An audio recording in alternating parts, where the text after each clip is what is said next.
అనంతపురం జిల్లా పెనకచెర్ల డ్యాం అదే mid పెన్నెర్ reservoir పూర్తిస్థాయి నీటి మట్టంతో నిండుకుండలా తొణికిసలాడుతుంది. గత 10 రోజులుగా ఎడతెరిపి లేకుండా కురుస్తున్న వర్షాలకు డ్యాం పూర్తిస్థాయి నీటి మట్టానికి చేరుకుంది. ప్రస్తుతం డ్యాంలోకి 1500 క్యూసెక్లు ఇన్ఫ్లో ఉండగా 500 క్యూసెక్లు అవుట్ఫ్లో ఉన్నట్లు హెచ్ఎల్సీ అధికారులు పేర్కొంటున్నారు. రేపో మాపో డ్యాం పూర్తిస్థాయి నీటి మట్టం దాటిపోయే అవకాశం ఉన్నట్లు తెలుస్తోంది.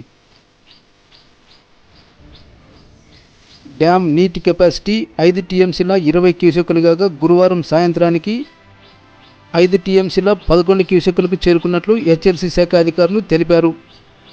డ్యాం పూర్తి స్థాయి నీటి మట్టానికి చేరుకోగానే నీటిని దిగువన పెన్నా నదికి విడుదల చేసే అవకాశం ఉన్నట్లు హెచ్ఎల్సీ శాఖ ఇంజనీర్ గిరీష్ కుమార్ పేర్కొన్నారు. కావున దిగువనున్న ప్రాంతాలైన గార్లదిన్న, సింగనమల, పామిడి, పెద్దవడుగురు మండలాల ప్రజలను అప్రమత్తం చేస్తూ ఆయా గ్రామాల్లో దండోర వేయించాలని రెవెన్యూ శాఖ అధికారులకు సమాచారం అందించినట్లు ఆయన పేర్కొన్నారు.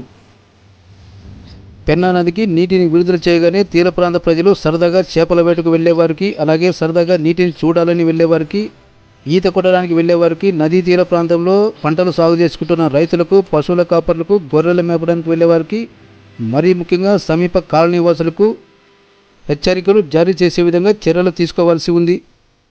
మన రాష్ట్రానికి ఎగువనున్న కర్ణాటకలోని తుంగభద్ర జలాశయం ఇప్పటికే 100 టీఎంసీలతో పూర్తిస్థాయి నీటి మట్టానికి చేరుకుంది.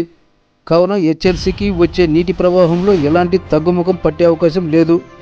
అదేవిధంగా నేడో రేపో రానున్న మరో తుఫాను కారణంగా వారం రోజుల పాటు ఎడతెరిపి లేకుండా వర్షాలు వచ్చే అవకాశం ఉన్నట్లు వాతావరణ శాఖ అధికారులు తెలియజేస్తున్నారు.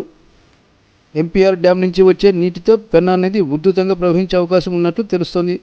కావున సమీప గ్రామాల ప్రజలను అప్రమత్తం చేస్తూ అధికారులు తగు భద్రతా చర్యలు చేపట్టాల్సిన అవసరం ఉంది.